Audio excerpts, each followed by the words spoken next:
For too long, we've gone about our lives as though nothing would ever change. We thought the freedom and security we knew would always be there. But now we're seeing a world that's falling apart before our eyes. Things we thought could never happen are now our reality.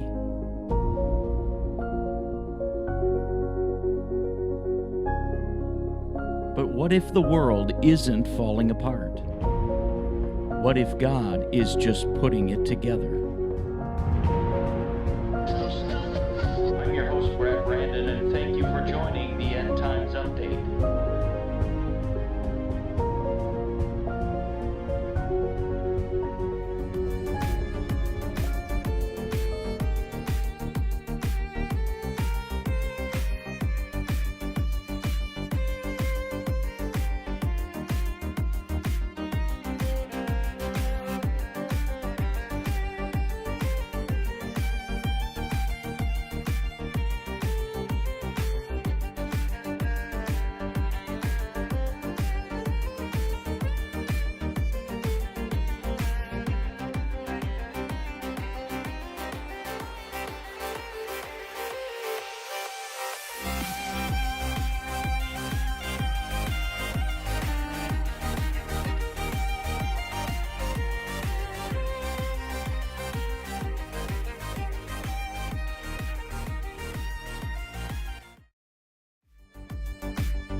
Okay, there we go. I think I'm back. Can you hear me? We're broadcasting from Studio A, which is... It's under construction as we speak. Soon it will be not under construction, but it couldn't happen soon enough. I hope y'all can hear me. I think I got the audio in my headphones here tonight, and sounds good to me. So I guess since I can't hear any of you, if it sounds good to me, I guess that's all that matters, right? Don't forget to like and comment this evening as you're listening. We're going to be talking about the rise of anti-Semitism and how it plays into the tribulation period and the events of the tribulation period. But like always, what we talked about last time we were together was that you don't wake up and all of the events of the tribulation period are happening before your eyes. That's kind of, that mentality is kind of based on in Hollywood. You know, all of a sudden there's some catastrophe that's gonna end the earth. God says it's not gonna be that way. God says it's going to come about like a woman who's travailing in labor. It's going to come about an increase in intensity and frequency. So it's not going to happen like a Hollywood movie. All Hollywood movies that have to do with Armageddon and the end of the world and all of these things. It's just everything's fine, and then boom, one day there's an asteroid that's going to destroy the earth, or there's some catastrophic event that's going to end civilization. That's not how God says things are going to come together in the end times. He says things are going to start out slowly, and they're going to increase in frequency and intensity, just like we talked about last time on the program, all for the purpose of, just as the labor pains and the contractions are to reposition that child getting ready for birth, everything that's happening in the world around us now are contractions, labor pains, that are bringing about and repositioning things for the coming of the Lord. And remember, Christ says to watch. So it's our job as Christians to watch those things. Don't forget to like the post, whatever you're watching on. If you're watching on Facebook Live, like that post and comment on it, if you would, throughout the program. I don't mind your comments. I love your comments. When you add things to the program, it can only make it better. So I don't mind at all if you are commenting, whatever thoughts you have throughout the program. Enlighten us, please, because I don't know even close to everything. So like and comment. Also, I'm going to include a link to our YouTube channel, because what I want you to do is, if you're listening to the program tonight, I want you to jump over to the YouTube channel, and I want you to subscribe to that channel. We are posting now all of these episodes up on YouTube so that you can watch them at your leisure. And also for the fact that you can share them on Facebook and other places so that you can let other people know about the things that are going on. So let's dive right into it this evening and get into the whole thing. It's all tonight about anti-Semitism and the rise in anti-Semitism and how that plays into the tribulation period. Now, I know that nobody's talking about the rise. I shouldn't say nobody's talking about, at least the mainstream media in the U.S., here in the U.S., which I absolutely do not trust any news outlet here in the U.S. They all have an agenda, they all have a bent, and they're all stopping news stories from getting to us here in the U.S. When you start to realize the things that are happening outside of the United States, you'll start to realize just how dishonest the news media is here in this country. And the news media here is not covering, by and large, the rise in anti-Semitism that is not just happening around the world and in Europe. It is happening right here in the United States. It's happening in New York City, of all places. And this is something that I've been covering since I was on the radio 12 years ago. I was covering the rise in anti-Semitism. Back then, it was particularly in Southeast Europe is where we saw it coming to fruition. We saw a rise in Aryan groups, Aryan-dominated groups, and white supremacist groups, all these kinds of groups. We see a rise even in Germany, of all places, where you would think they would be particularly on the lookout for it there. But they're not. Well, not some people are, but there's still a rise in anti-Semitism and white supremacist groups happening even in Germany. So I was covering this 12 years ago, back when it was just beginning to sort of rise its ugly head. Now we're seeing those numbers even increase and quadruple in number. We're going to look at some of the graphs tonight and the rise of anti-Semitism around the globe and here in the United States.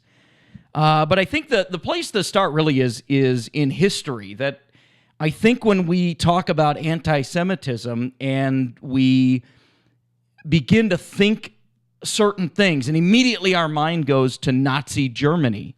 We think, oh, that is the culmination of anti-Semitism, and that's kind of the focal point of it. And we sometimes then get the impression that that's the only time in history when anti-Semitism has been prevalent. That certainly is not the case. I mean, you don't need to read very far in your Bible before you start to see anti-Semitism in Egypt and in Pharaoh, with the Pharaoh keeping the children of Israel, the Jewish people, the Hebrews, captive for slave labor in Egypt. So you don't even get out of the book, really, of Genesis and Exodus. You don't even get out of the first 5 books of the Bible before you start to see that anti-Semitism is going to be a theme not only throughout the Bible, but throughout history. I had a Jewish friend of mine who was a rabbi before he passed away, Rabbi Moshe Weiss, and I used to joke with him and say, hey, you're God's chosen people. And in light of history, he would always kind of joke back and say, well, yeah, I wish God would choose somebody else with all the anti-Semitism that goes on. Then you have the Assyrian captivity in 740 BC. That certainly was a rise against the Jews, going in, taking their land, bringing them back to be captive among the land. You have the Babylonian captivity in 586 BC. That's when the Jewish temple was destroyed. There again, that is just more bringing Jews into captivity. And then the Roman conquering of Israel in 70 BC. That's the destruction of the second Jewish temple. So you see, even in the Bible, you see this will or this desire among nations around the world, and particularly in the Mideast, where the Bible focuses on, that there is this weave of anti-Semitism, this desire to take the Jewish people, conquer what they have, take what they have, and bring the people into their land and make them their slaves, their captivity. So you see this as a theme throughout biblical history. But it's not just in the Bible, it goes beyond that. For the first, I would probably say 5 centuries, Christians and Jewish people coexisted relatively in peace. There were some incidences with the Romans and Constantine converting to Christianity, and that sort of laid some of the groundwork for anti-Semitism. There was talk and laws being passed not intermarrying Jews with Christians, not allowing Jews the right to vote or own property. So all of these were very mild in that first 1,000 years. There were some very mild, I would say, not passive, but not impactful in any historical scope of anti-Semitism, although it was there and it was beginning, the seeds were beginning to be sown. In the 9th century, you have the Crusades that came through. Now, a lot of people think, well, that was just a conquest to take back the Holy Land from the Muslims. Well, that really was the focus of the Holy Roman Empire, bringing the Crusades into the Holy Land and calling for the retaking of the Holy Land for the Christians, was to seize that land from the Muslims and from Islam. However, one of the side parts of that, one of the unexplored areas of history that a lot of people don't understand, is that as those crusaders went in and began to conquer the Holy Land and take it back, they began to run into Jewish settlements along the way. And they did the same thing to the Jewish settlements and unsettled those Jews from the Holy Land. Yes, there were Jewish settlements in Israel, in Palestine, in the 9th century. There's always been Jews who have lived in what you and I now know to be Israel and that area. They never left, even when the Romans conquered Israel and conquered Jerusalem. They just escaped and became the great diaspora of what it's called in history. And so they began to be spread throughout all the world from that. But there were settlements all scattered throughout the Mideast and Israel, and even in the area of Jerusalem. So when the Crusaders came in and began to take back the Holy Land for the Christians, they not only dispersed the Muslims, and the Muslims kind of went east into Saudi Arabia, Yemen, Iraq, those areas. They also dispersed a lot of the random Jewish settlements that were left in Palestine. And those Jewish settlements then began to go north. And they settled in what is now known as Eastern Europe, Ukraine, and Russia. Now, the reason that I mention that is because that sets the stage for an event in history that is really going to solidify the world's attitude toward the Jewish people. Either solidify it or expose what is already an underlying attitude toward the Jewish people. And that is the 14th century comes along, and we all know what happens in the 14th century. That is the Black Death, the bubonic plague begins to sweep through Eastern Europe, Ukraine, parts of Russia, Western Russia, and basically all of Europe. You say, well, what is that? What does the bubonic plague have to do with anti-Semitism? What does it have to do with exposing anti-Semitism in history? Well, something that a lot of people don't understand about the 14th century and the bubonic plague, the Black Death, is that because of the great diaspora and the Jews being dispersed throughout Europe and Eastern Europe, Russia and Ukraine, That happened from the Romans going in and conquering Israel. That began the Great Diaspora. The Crusades then sort of furthered the diaspora and pushing the Jews further north into Russia, Ukraine, and Europe. Then by the 14th century, the bubonic plague comes along. And when the Jews live in a culture, they often live very separated lifestyles. Even in New York City, they have their own neighborhoods. I mean, anywhere that they've lived, they have always been separate from the general population of that country. So in Europe, they were separated. In the Ukraine, they were separated. In Russia, they were separated. They had their own communities that they lived in and that they worshiped in and that they shopped in, largely because of their kosher laws and their laws of cleanliness and following the Torah and living that lifestyle. It's not very conducive to assimilating to the cultures around you. If you're going to follow Torah, you're almost going to have to live very separated lives from the rest of the culture that you're in. It's just kind of part and parcel to living the Torah life. And so what that did was it separated them from the rest of the people who were suffering the Black Death and the bubonic plague, so that the Jewish communities, not that they weren't touched by the Black Plague or the bubonic plague, but they were noticeably less impacted. That's exactly right, Barbara. Fiddler on the Roof. That is exactly. I mean, that's later, but that's exactly right. That's in Russia. So the bubonic plague sweeps through Europe, sweeps through Russia, Western Russia, and the Ukraine, and all of those areas. What today is known as the Ukraine, sweeps through those areas. But something noticeably that happens is that the Jews aren't as affected by it as the rest of the people, because they're living the Torah life. They're living a life that has laws of cleanliness, laws of kosher food, all of those things. So they're less impacted by it than the rest of the population is. So what I'm getting at is that then begins to drive what is known in history as a great scapegoating of the Jews. The people then begin to blame the Jews and say, they must have been a part of it. Look at, their people aren't dying. Well, our people are dying and laying in the gutters. Their people are fine.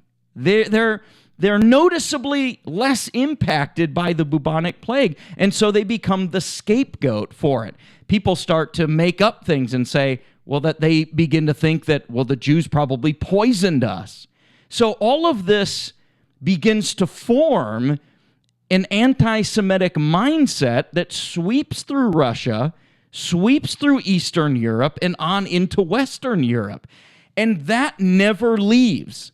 The impact of that throughout all of Europe, Eastern Europe, and Russia, it never leaves.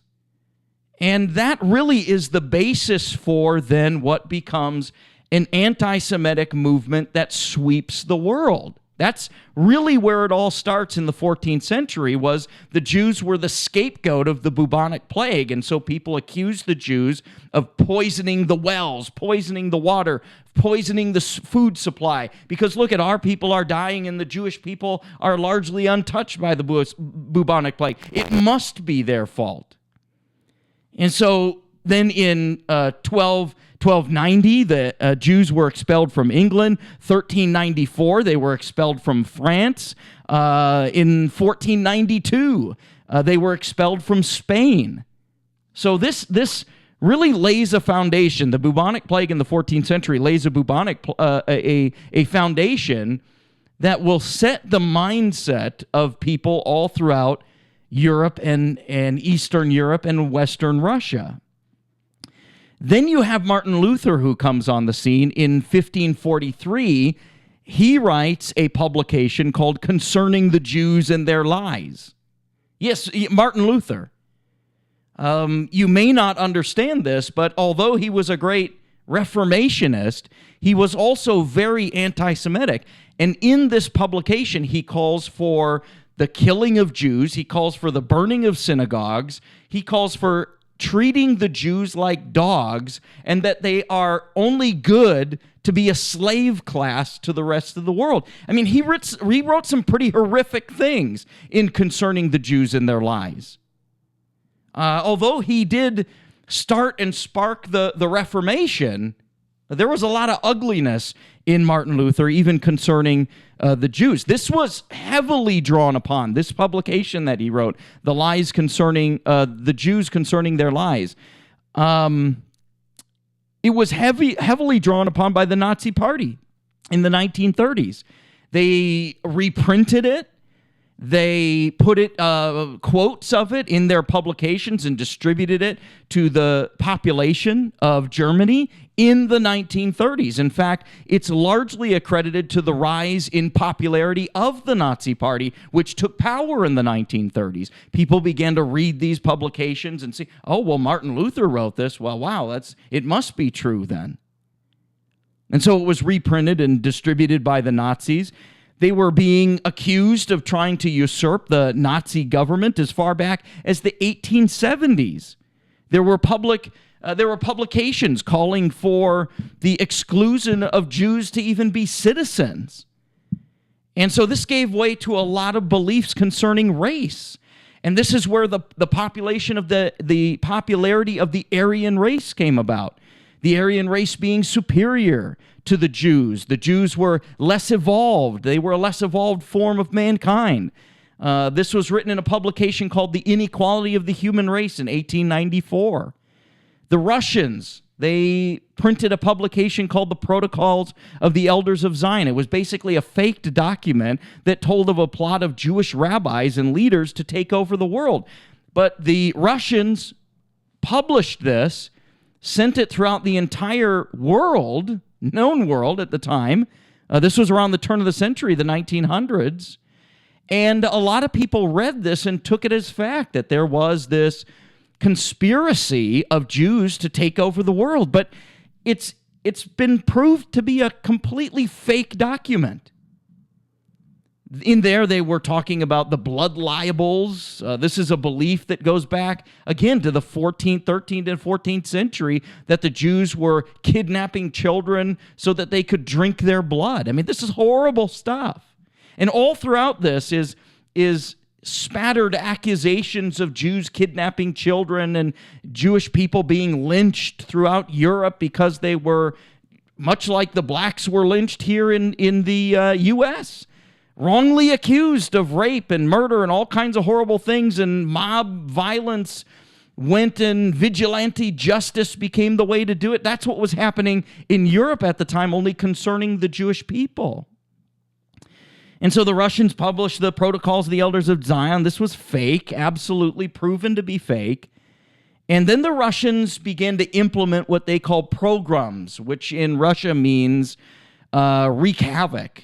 And so they instituted what they called pogroms, which was basically them sending out their military and anybody who would be employed by the Tsar to go out and wreak havoc on Jewish settlements and Jewish villages, Jewish places and people and neighborhoods, and just anything to unsettle them and move them out of Russia. It was a horrible time. And then, of course, let's not minimize this. From 1917 to 1920, it's estimated that because of the Russian pogroms, that 60,000 Jews were killed. So when we're talking about this, we are talking about a world history going all the way back to the 9th century, really, that was set on an anti-Semitic mindset. And there were times in history when it rose in popularity, and then times in history, I'm not even going to say that it went away, because there were times in history when it clearly didn't go away, but it just was, for whatever reason, less popular or covered up. But it was always there. And then something would happen, some event, some catastrophic event, and the Jews would become a scapegoat for it. And they would get blamed, and then they would be persecuted. And that persecution would last for 50, 100 years, and then it would kind of subside until the next catastrophic event happened that they could blame the Jews, whether it be hunger or famine or anything. The Jews would always get the blame for it. That is exactly what happened in Nazi Germany. Because of the crumbling of and the weakening of the German economy from World War I and the sanctions that were put on Germany, they basically had no economy. Their money was absolutely worthless because of inflation. They were buying loaves of bread with wheelbarrows full of German marks. And Hitler comes on the scene, and the Nazi Party comes on the scene, and points the finger at the Jewish people whom God has blessed throughout history. And he says, and they say, look at those Jews whose businesses are succeeding. They seem to be doing well financially, but look at us, we're struggling. They're taking all our jobs. They're taking all of our business. They're taking all of our money. So even in the financial difficulties in Germany in the 1930s, in the 1920s and 30s, because of the crumbling of the Weimar Republic, the Jews were again the scapegoat. So this is something that happens throughout history. It's this roller coaster ride of blame the Jews when something goes wrong. That's why I say there's always this anti-Semitic underlying attitude among the peoples of Europe and certainly the Mideast with Islam and in Russia. And even in the U.S. is not exempt from this, because during this time, you have Henry Ford, who's publishing a newspaper that's all about those evil Jews. Yes, Henry Ford. And even Charles Lindbergh gets involved in the anti-Semitic movement here in the U.S. So you have some very prominent people here in the U.S. in the early part of the 1900s who are telling people, anybody who will listen, that it's all the Jews' fault. I mean, they even started to be blamed for the Great Depression that set in here in the U.S. in the 1930s. So the anti-Semitic movement was even sweeping through Europe, but it was also sweeping through the U.S. during this time. And then, of course, you have the Holocaust. And this really is like the culmination of everybody's nightmare. Nobody wanted it to go this far. In fact, it's even being denied today, but it was even being denied back then until it just absolutely became undeniable. This was happening. There were 6 million Jews that were slaughtered at the hands of the Nazis and Adolf Hitler. And so people were sitting in movie theaters, and before their favorite movie would come on, the newsreels would roll pictures of the mountains of bodies of Jews that were slaughtered in the concentration camps in Germany and Austria and all throughout Europe. And so from there swept this sympathy that came about for the Jewish people. So it no longer became popular. I mean, Henry Ford, upon this, and even Charles Lindbergh, were almost ran out of the country. People don't realize this. Because of their anti-Semitic views in light of what happened during the Holocaust during World War II. Charles Lindbergh was almost run out of the country because of this, and his family. That's how unpopular anti-Semitism became. So there was this sweeping through of sympathy, and where do we put all of these Jews now that survived the Holocaust? Where do we put these Jewish people? Well, that's when the UN came up with a resolution in 1947 and basically mandated that Britain give the Holy Land, or Israel, Palestine, or a portion of it to the Jewish people. That's how that all came about. But the backdrop of all of that is that you have almost 1,000 years of anti-Semitism and this roller coaster ride of anti-Semitism throughout the world. The Jews would show up in a country, some catastrophe would happen, they'd become the scapegoat, and they'd get run out. That is basically the history of the Jewish people. So there's always this underlying tone of anti-Semitism that runs throughout wherever they've been. But there has recently been a rise in anti-Semitism. So what I'm saying is that from World War II and post-World War II, there was, again, sort of this suppression. Same old game. It's just, the valley of the roller coaster ride, right? There was this suppression of anti-Semitism because everybody saw the horrors of the Holocaust. So it became less popular to be anti-Semitic. So all throughout the 1950s, 60s, and 70s, and probably even into the 80s, although it starts to increase in the 1980s, you have this subsiding of anti-Semitism, which I'm not even sure that it goes away. I think it's just kind of covered up. But it's still there, this attitude that the Jews are at fault, to blame for everything. That's just kind of the MO. They're always the scapegoat. And this is something that I've been covering, like I mentioned, for the last 12 years. Back when I was on the radio in the Midwest, I saw it creeping up in Eastern Europe and parts of Germany, and we were reporting on it. We were calling it out and saying, look, there is a serious rise in anti-Semitism in Europe.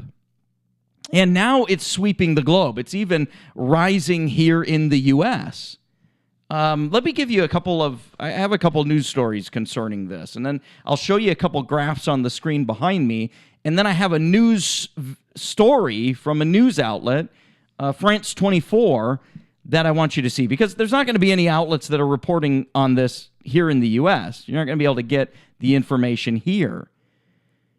But the title of the article is Why Anti-Semitism is on the Rise in the U.S., and they make a legit point. And the author of this article, who's Jewish, by the way, goes on and says, in August 2017, where white supremacist neo-Nazis and Jew haters chanted racist and anti-Semitic slogans, wore uniforms with swastikas on it, killing counter-protesters. In October 2018, that was in Charlottesville, Virginia, by the way. Then in October 2018, a man stormed the Tree of Life synagogue in Pittsburgh, armed with semi-automatic rifles and 3 semi-automatic pistols. He fired all 4 weapons, killing 11 Jews at worship. 6 months later, April 2019, a man armed with a rifle fired shots inside the Chabad synagogue in San Diego, killing 1 woman and injuring 3 others, including the synagogue's rabbi. In December, attackers killed 3 people in a kosher supermarket in New Jersey, Jersey City, New Jersey. After a few weeks later, on the 7th night of Hanukkah, a man entered the home of an Orthodox Jewish family in New York, pulled out a machete, and stabbed 5 worshipers.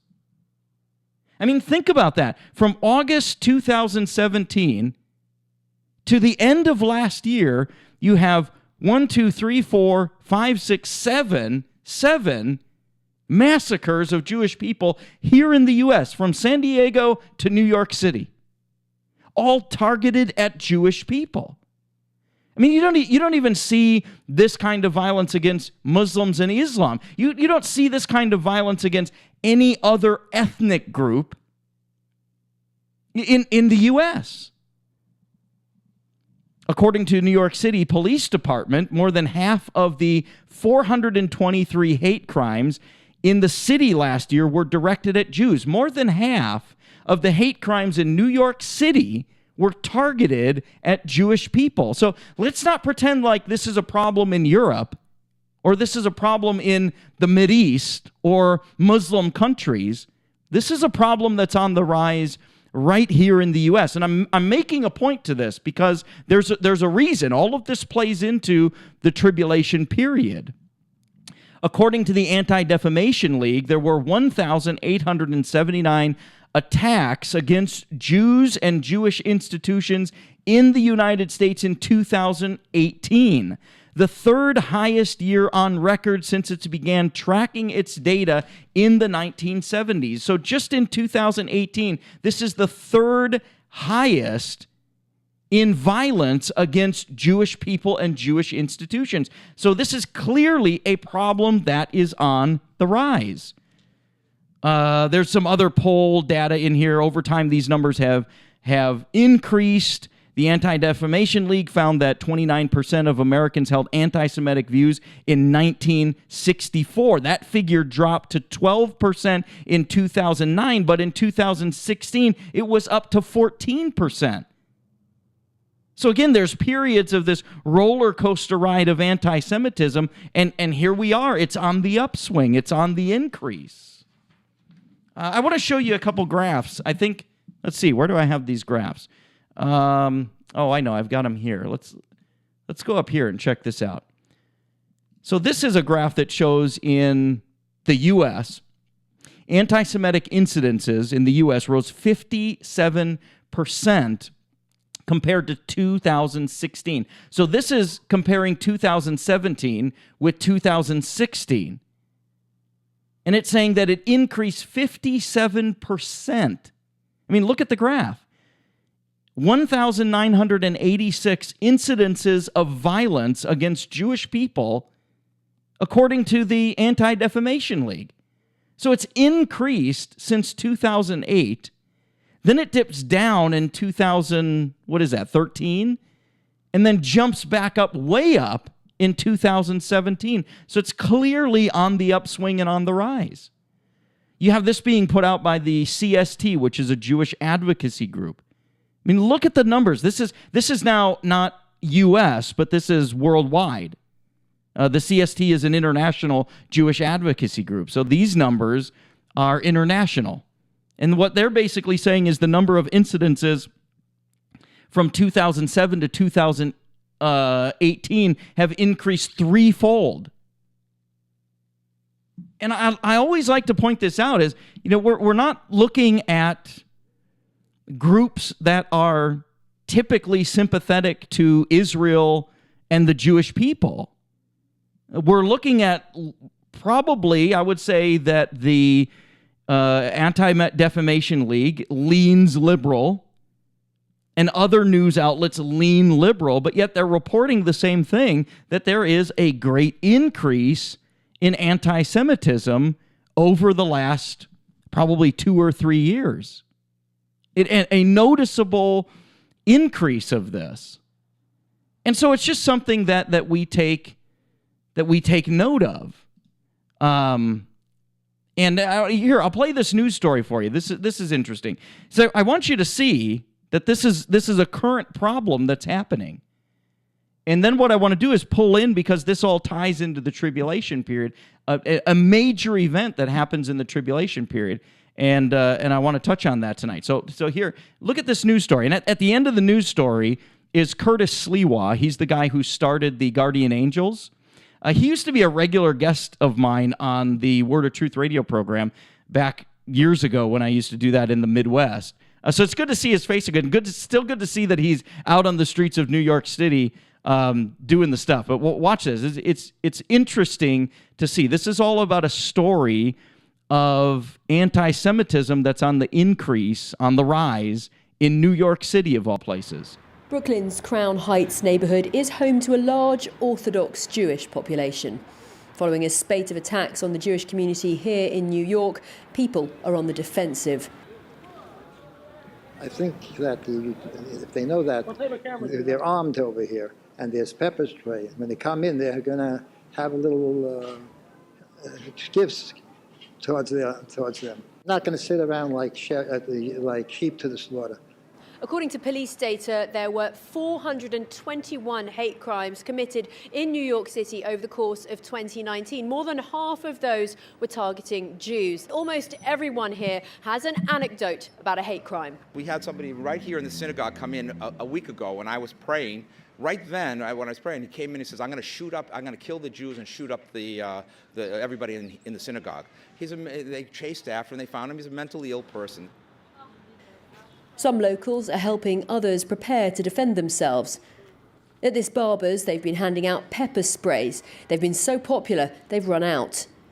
I don't think the pepper spray is actually going to be the thing to stop it. I just think that it's going to give confidence to people walking in the street. And, you know, people can't walk with their shoulders down. You've got to walk as if you own the street, and then no one's going to touch you. There's increased police presence in Jewish communities in New York, and the vigilante group, the Guardian Angels, is also patrolling these neighborhoods. We saw some packs There's of Curtis Jews Lewa. in Williamsburg, not here, but in Williamsburg the other night. And as soon as they saw us, they scattered, ran into the projects. But they were clearly up to no good. They were hunting Jews. They were hunting what they call the black hats. Many of them, they like to beat down a Jewish guy and then take their hat as a trophy. They weren't going to do it that night because they saw us and they dispersed.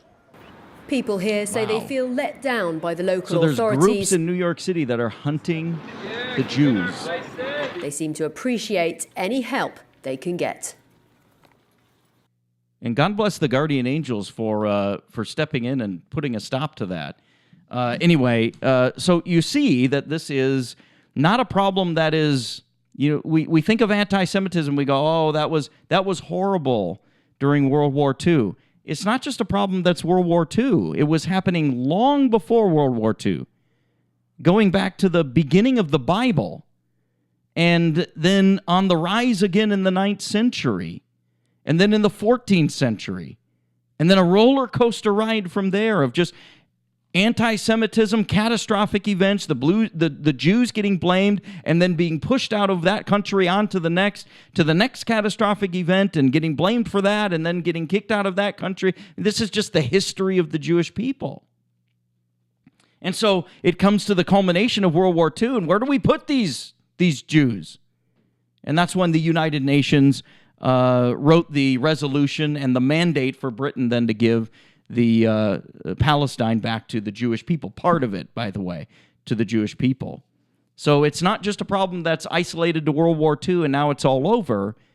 We're seeing now that even in modern day today, in the last 3 or 4 years, anti-Semitism has been on the rise in a big, big way.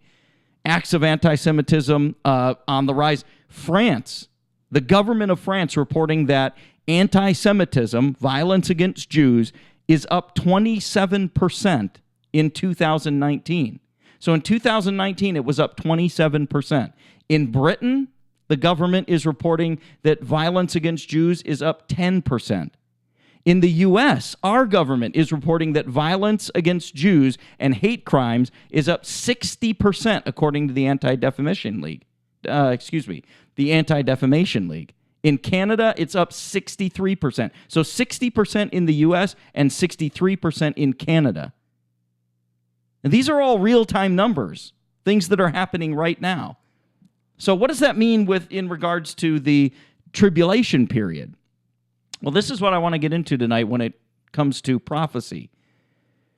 This is, again, you have to go back to this whole idea of we're not going to wake up one day, not we, because hopefully the Lord will return and take us out of here before this happens. But we sometimes think that these events in the tribulation period, that all of a sudden they're just, boom, going to come in overnight. That's not how God says it's going to happen. God says that this is going to come about like a woman travailing in labor. Remember, the labor pains increase in intensity. The labor pains increase in frequency. So it's going to be a slow progression, a culmination of these things happening. And I think this is what we're seeing right now, which really leads to a pinnacle point in the tribulation period. And that is where all the nations come against Israel. Now, you don't see this. Like, there is no other nation that you see this happening to.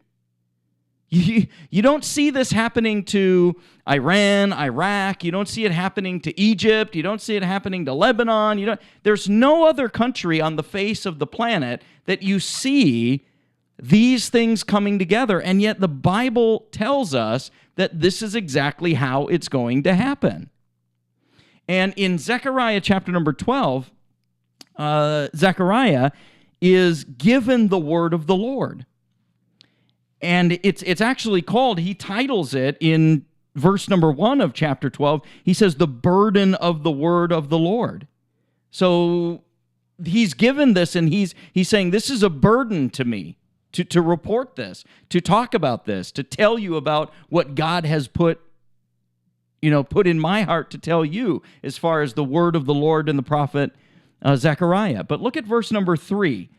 Verse number 3 says that all the people of the earth are going to come against Jerusalem and Israel. It says, in that day I will make Jerusalem a burdensome stone. We'll talk about what that means.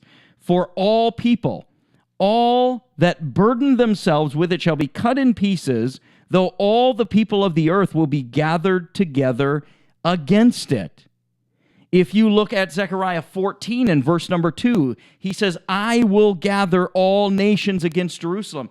It's an interesting point to notate that God says, I will gather all the nations against Jerusalem. I mean, what it tells us is that God is in control of all of these events happening. God is still on the throne. Even when things seem out of control, God is here saying, I am the one who's bringing all nations against Israel.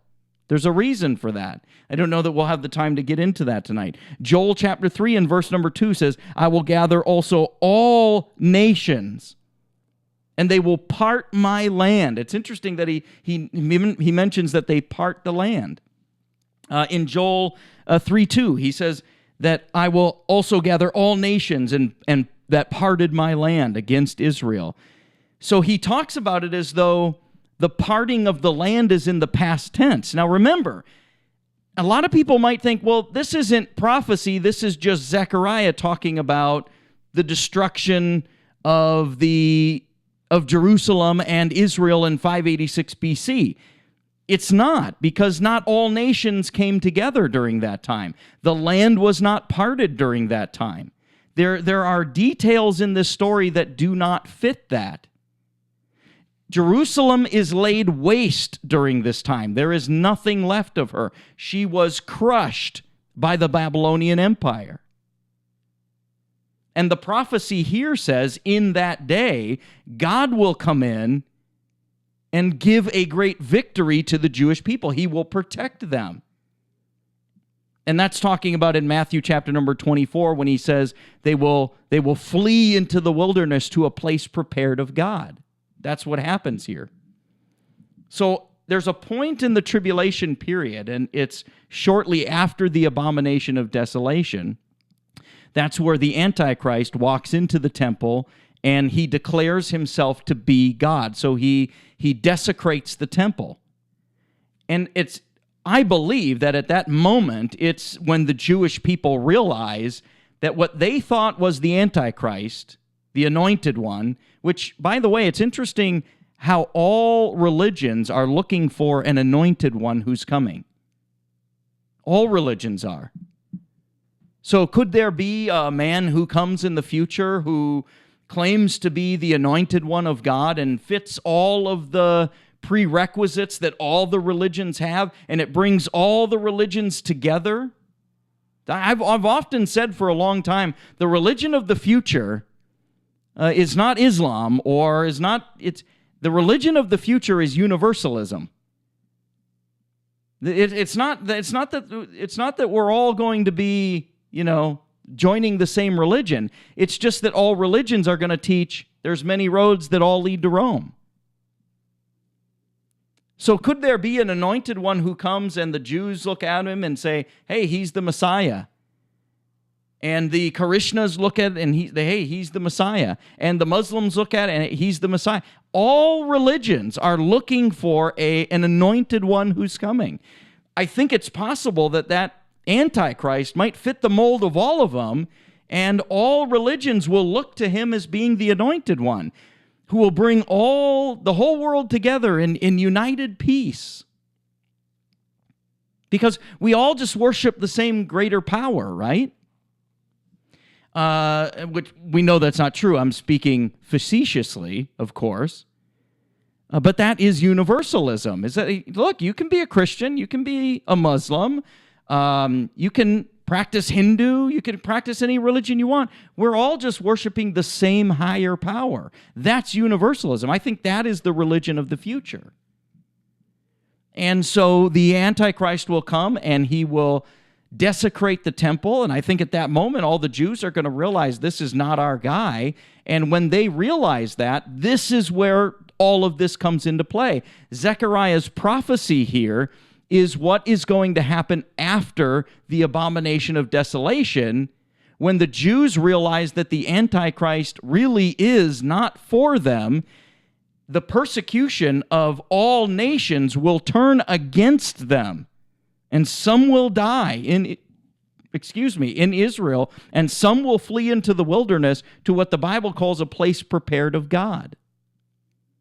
And so when Zechariah is prophesying this, he's talking about this time when all the nations come against her.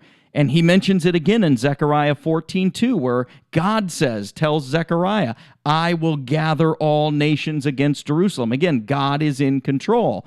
Joel 3:2 says, I will also gather all nations against Israel. Again, God is on the throne. He is in control of this. He's bringing all of this about so that he can usher in Christ as king over this kingdom. And it's interesting that the Bible here mentions in Joel 3:2 that during the time of the tribulation period, it is past tense, and it mentions those that had parted the land. Now, if you look at Israel, it was not parted at this time or any other time in history was it parted until 1947, and the United Nations wrote the United Nations Partition Plan for Palestine. And what they did was took the land called Palestine, which is Israel, which is the land that God had promised the Jewish people, and they began to parcel it up. And so they gave some of it to Syria in the Golan Heights. They gave some of it to the Palestinians in the Gaza Strip and in the West Bank. They gave some of it to Egypt in the Sinai Peninsula. They gave some of it in the East Bank to Jordan, called Transjordan. In fact, in 1947, Britain drafted the Treaty of London, which was basically to establish the Transjordan as an international, independent, sovereign state. So Jordan took all the land. Remember, Israel is not the sliver of land that you see on the map today. According to God and his promises, it extended the Jordan River into what is now Jordan and parts of Syria. That is all land that God had promised to the Jewish people.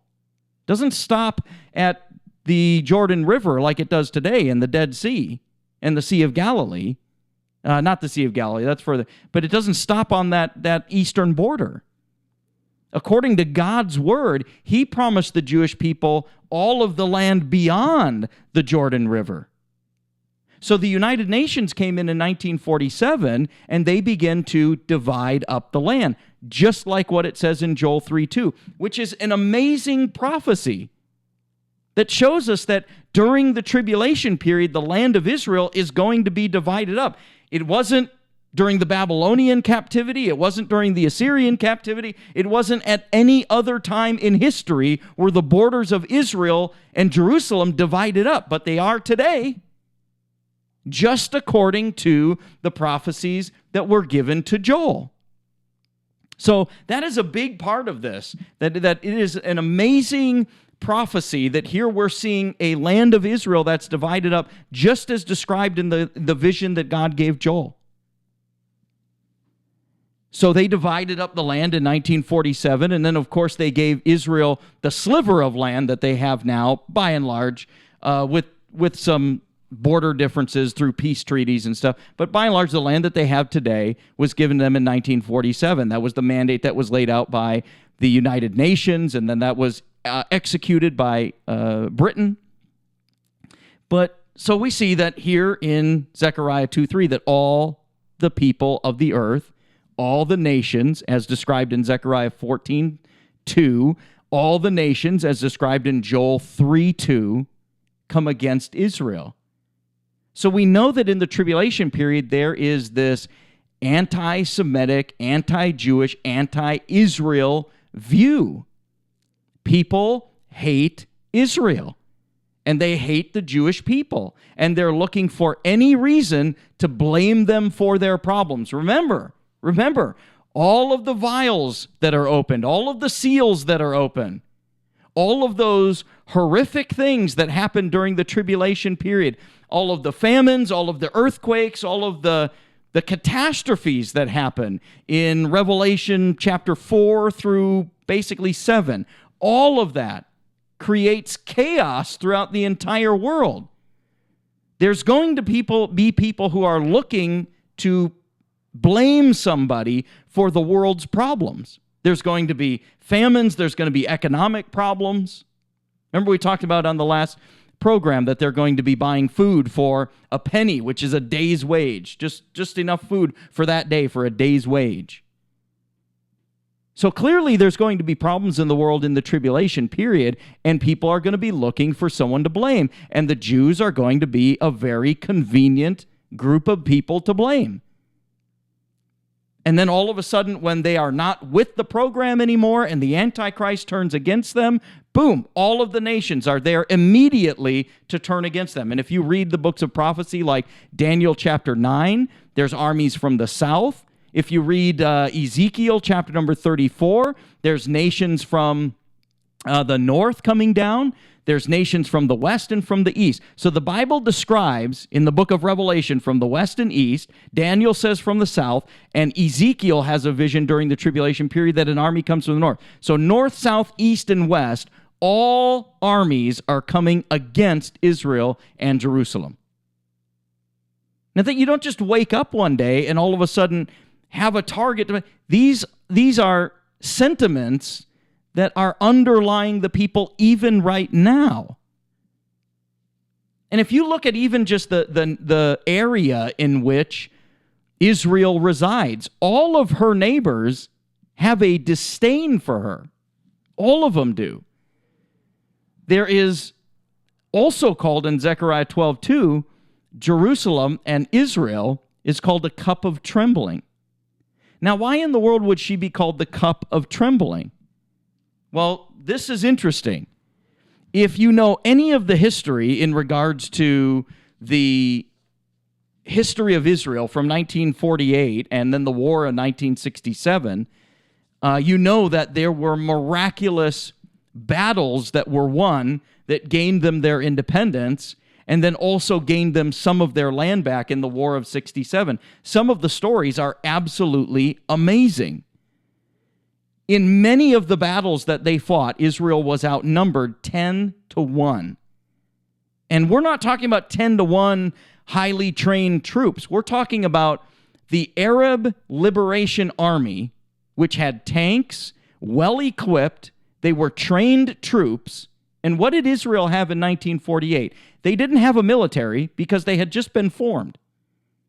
So they didn't have much of a military. So what did they have? They had really a bunch of ragtag farmers who showed up to repopulate their homeland. So when you're talking about being outnumbered 10-1, you're talking about 10 highly trained and equipped troops in the Arab Liberation Army against one Jew in Palestine who basically just settled there with his family and started a kibbutz, a farm, fighting for their independence. And yet they won their war on independency. On April 4th, 1948, the odds were not in Israel's favor, outnumbered 10-3 in this battle. This is the Battle of Mishmar Hamek. With artillery shells raining down around them, a few hundred Jewish residents and soldiers managed to hold off about 1,000 troops of Arab Liberation Army. The Arabs had attacked the kibbutz in Mishmar Hamek, which the intent of taking it for the strategic location between Jenin and Haifa. All hope seemed lost, yet surrender was not acceptable. Miraculously, the highly outnumbered Jewish forces managed to go on the offensive, successfully taking over Arab villages surrounding the kibbutz.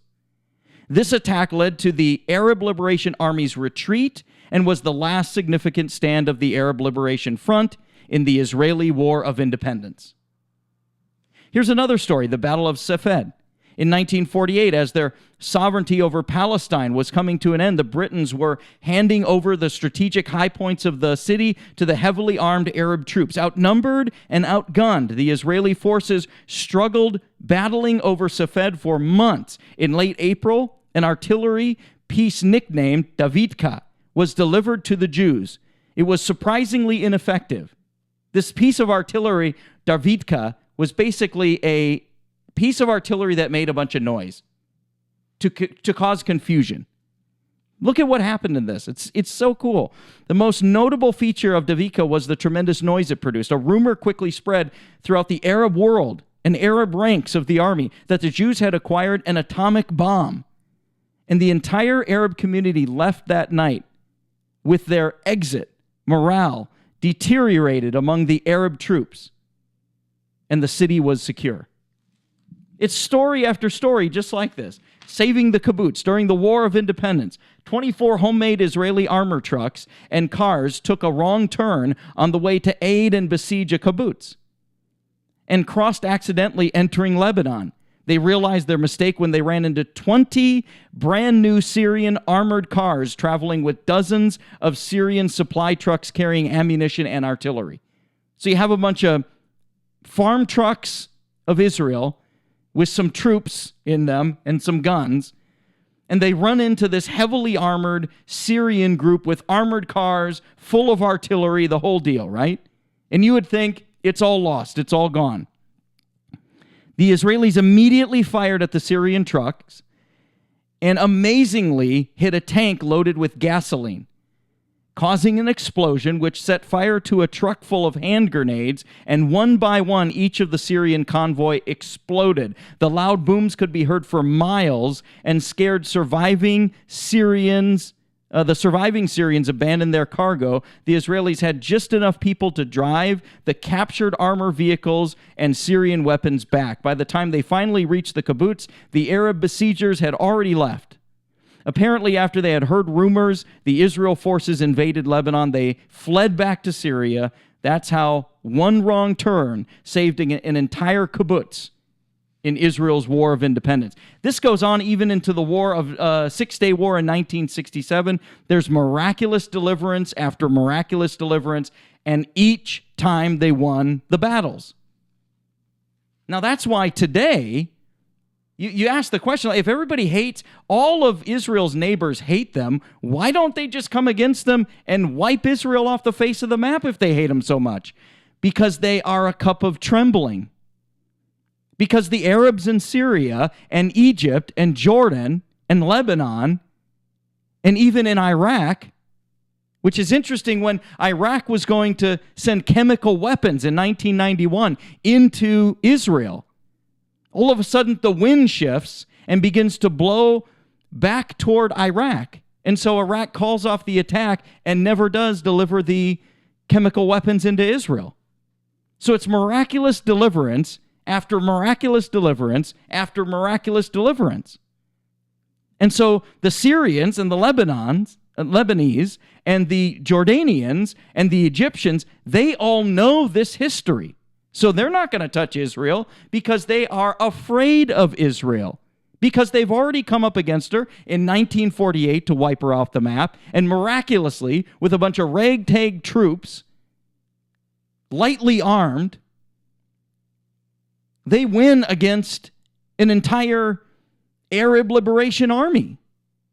And then in 1967, when Egypt comes against her, Jordan comes against her, Syrian comes against her, all at the same time, again they try to take her out. And what happens? Israel comes out victorious. And actually, Israel gains land during that time. There's story after story after story, just like you hear in the Bible. They would show up to a place, and the Syrians would leave their artillery, leave their guns, and they would flee and be gone. With no explanation, just gone. Like they had heard a noise in the night that scared them. Does that sound familiar? Gideon? The confusion, and they just run off. That's why the Bible refers to them in Zechariah 12:2 as a cup of trembling. because that's what they are. They're not going to go against it. Remember, the Bible says in Zechariah 12:2, they're a cup of trembling to all the nations around them. And that's exactly what they are.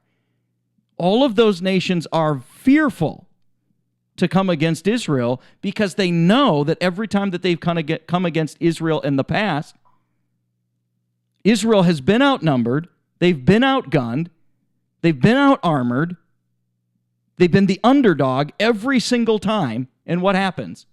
They win. They gain land. They get victory. They win their independence. They win the Six-Day War in 1967.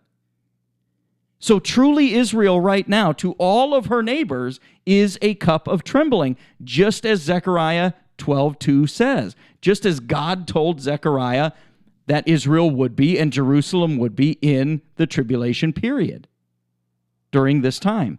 There's also another part to this. The Bible says that calls Israel and particularly Jerusalem a burdensome stone. Now this is interesting, this part of this.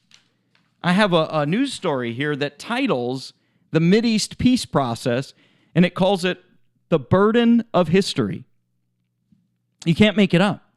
So the Bible says in Zechariah 12:3, God, again, talking about Israel in the tribulation period, it says all nations are going to come against her. So there has to be some kind of anti-Semitic view, some kind of anti-Semitic attitude against Israel during that time. So all the nations come against her.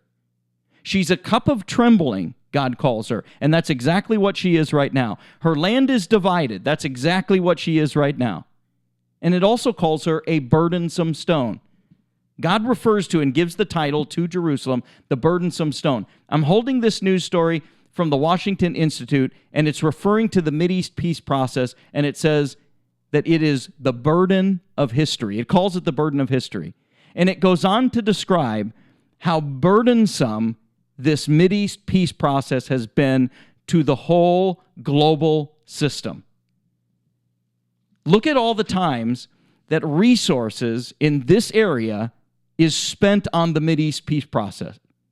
Look at the times that resources in the UN spends time and resources on the peace process in the Mideast.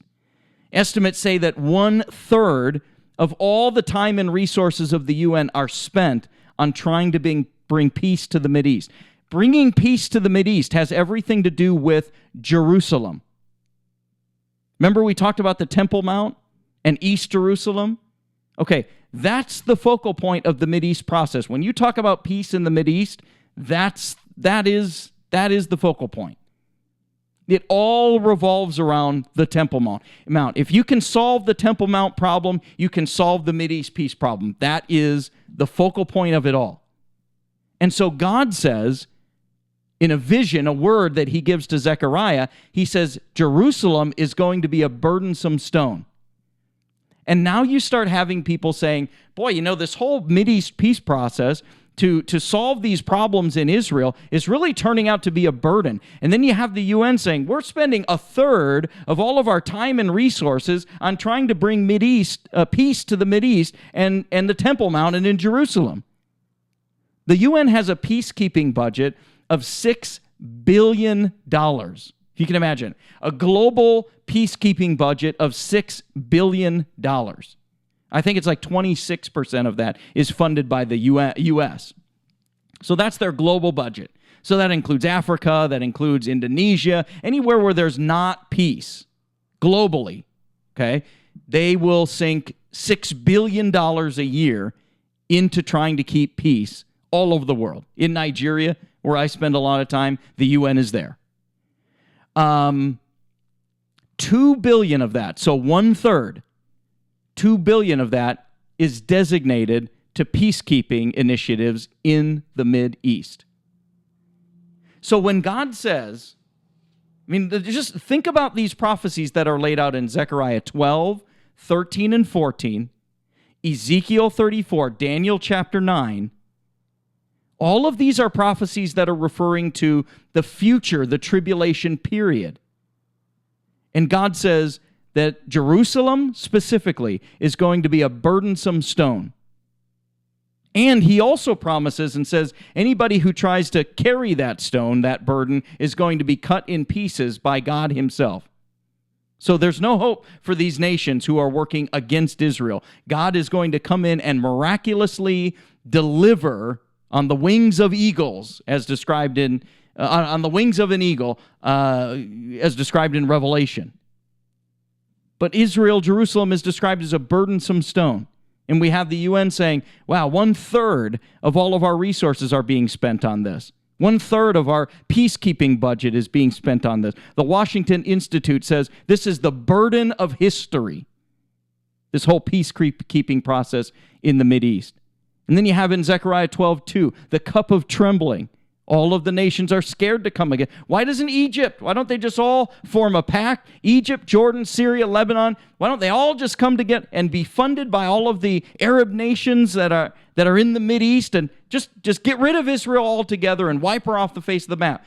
They are not going to do that because she's a cup of trembling. They are scared of her because of the miraculous deliverances that she has had, not once, not twice, but 4, 5, 6, 7 times, if you include all of the battles and conflicts that have gone on through history in Israel's 70-year history.